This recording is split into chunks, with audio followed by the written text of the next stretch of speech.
ಕಾಂಗ್ರೆಸ್ನವರು. ನೀವು ಕಾಂಗ್ರೆಸ್ನವರು ಬೆಳೆಸಿದಂತ ವಿಷ ಬೀಜ ಇದು, ಕ್ರೌರ್ಯ ಇದು, ರಕ್ತಪಾತ. ಇನ್ನೂ ಎಷ್ಟು ಜನರು ಮಾಡೋರಿದ್ದೀರಿ ನೀವು. ಬ್ರಿಟಿಷರ ಇದ್ದಂತ ಸಮಯದಲ್ಲಿ ಕಾಂಗ್ರೆಸ್ ಹುಟ್ಟಿದಾಗ ಬ್ರಿಟಿಷರ ಪರವಾಗಿದ್ರಿ, ಸ್ವಾತಂತ್ರ್ಯ ಸಿಕ್ಕಿದ ನಂತರ ಮುಸ್ಲಿಂ ಪರವಾಗಿದ್ರಿ. ಮುಸ್ಲಿಮರನ್ನು ಬೆಳೆಸ್ತಾ ಇದ್ರಿ, ಭಯೋತ್ಪಾದಕರನ್ನು ಬೆಳೆಸ್ತಾ ಇದ್ರಿ, ಕೊಲೆಗಡಕರನ್ನು ಬೆಳೆಸ್ತಾ ಇದ್ರಿ. ಸೊ ಒಂದು ನೇಹಾ ಅನ್ನುವಂತ ಹುಡುಗಿ ಇನ್ನೂ ಜೀವನ ಮಾಡಬೇಕಾದಂತ ಹುಡುಗಿನ ಅಮಾಯಕವಾಗಿ 9 ಚಾಕುವಿನ ಏಟ್ ಹಾಕಿ ಒಳಗಡೆ ಹಾಕ್ತಾನಂತಂದ್ರೆ ಎಂಥ ಕ್ರೌರ್ಯ ಇದೆ ಅಂತನ್ನುವಂಥದ್ದು ನಾ ಹೇಳ್ತೇನೆ. ನಾನು ಹೇಳೋದು, ಮಾನ್ಯ ಮುಖ್ಯಮಂತ್ರಿಗಳೇ, ಕಠಿಣ ಶಿಕ್ಷೆ ಕೊಡ್ತೀನಿ ಅಂತ ಹೇಳುವಂತದ್ದು ಹಿಂದಿನ ಸರ್ಕಾರವು ಇದನ್ನೇ ಹೇಳಿದೆ.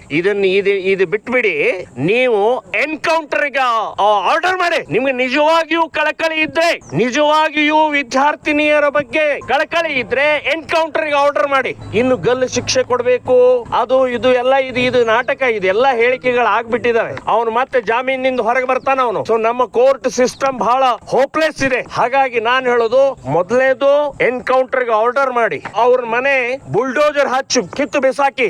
ಈ ಜಮಾತೆ ಇಸ್ಲಾಂ ಏನಿದೆ, ಇವರು ಫತ್ವಾ ಹೊರಡಿಸ್ಬೇಕು, ಆ ಮನೆಯನ್ನ ಬಹಿಷ್ಕಾರ ಹಾಕಬೇಕು. ನೀವು ನಿಜವಾಗಿಯೂ ಕೂಡ ಆ ವೇದನೆ ಇದ್ರೆ, ಆ ವಿದ್ಯಾರ್ಥಿನಿ ಬಗ್ಗೆ ಕಳಕಳಿ ಇದ್ರೆ, ಕೂಡ್ಲೆ ಫತ್ವಾ ಹೊರಡಿಸಿ, ಆ ಮನೆಯನ್ನ ಬಹಿಷ್ಕಾರ ಮಾಡಿ. ಇನ್ನು ಯಾವುದೇ ಲಾಯರ್ ಆ ವ್ಯಕ್ತಿಯ ಪಾಷಾಣ ಪರವಾಗಿ ಅವನ ಪರವಾಗಿ ಯಾರು ನಿಲ್ಲಬಾರದು ಅಂತ ಹೇಳ್ತೇನೆ.